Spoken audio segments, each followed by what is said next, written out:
Friends, तो आज के लेक्चर में हम पढ़ने वाले हैं यमुना रिवर के बारे में। यमुना रिवर क्यों पढ़ रहे हैं? देखो, अभी वहाँ पर क्या हुआ है कि यमुना नदी में बहुत ज़्यादा फ्रॉथ की फॉर्मेशन हो रही है। तो पहले समझते हैं कि फ्रॉथ क्या होता है। ठीक है, तो देखो, सबसे पहले अगर हम कहें कि जो यमुना नदी में अभी आपने न्यूज़ में देखा होगा कि सफ़ेद सफ़ेद जैसे झाग टाइप का होता है, वैसे ही फ्रॉथ की फॉर्मेशन हो रही है। कौन सी नदी में?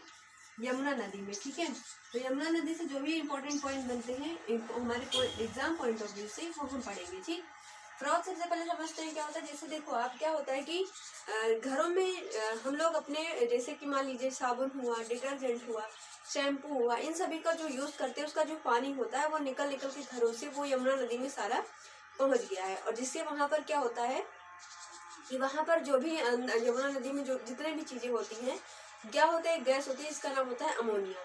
अमोनिया उससे रिएक्ट करती है और इन सभी को फॉर्मेट जो है बना देती है। ठीक है, तो इसी वजह से जो है यमुना नदी में बहुत सारा आप देख सकते हो, इस तरीके की पिक्चर देख सकते हैं, यमुना रिवर की है ये।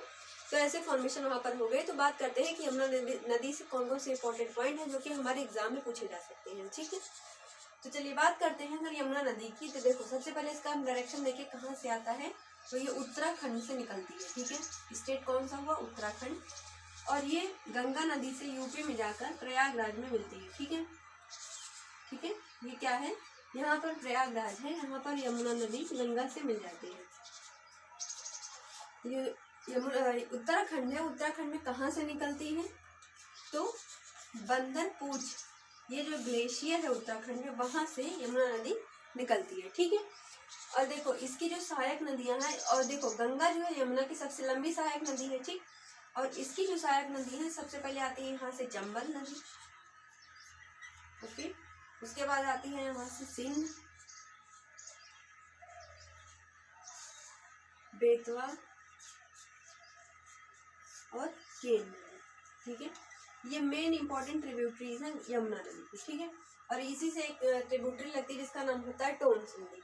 और जो टोन्स नदी है वो वो यमुना की सबसे लंबी सहायक नदी है। ठीक है, हम क्या कह सकते हैं इसको? लॉन्गेस्ट ट्रिब्यूटरी ऑफ यमुना नदी। यानी कि जो टोन्स नदी है वो यमुना की सबसे लंबी सहायक नदी है, और जो यमुना है वो गंगा की सबसे लंबी सहायक नदी है। ठीक है, और इसकी कौन कौन सी ट्रिब्यूटरीज हैं? तो आंसर बनेगा चंबल, सिंध, बेतवा, केन।